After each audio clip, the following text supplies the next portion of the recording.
17 जनवरी पाक कलाम में से पढ़ेंगे ज़बूर की किताब, ज़बूर नंबर 10, उसकी पहली आयत से लेकर 11वीं आयत तक।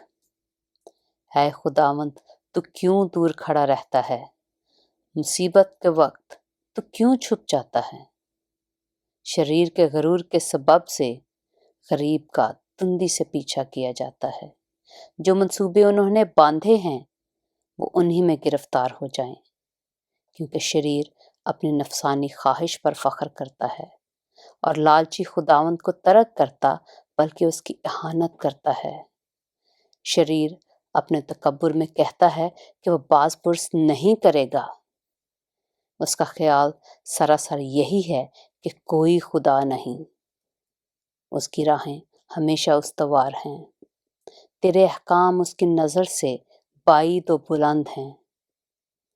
वो अपने सब मुखालफों पर फुंकारता है। वो अपने दिल में कहता है, मैं जुम्बश नहीं खाने का। पुश्त दर पुश्त मुझ पर कभी मुसीबत ना आएगी।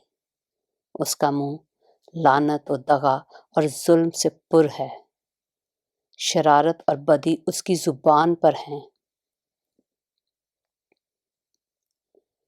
वह देहात की कमीनगाहों में बैठता है।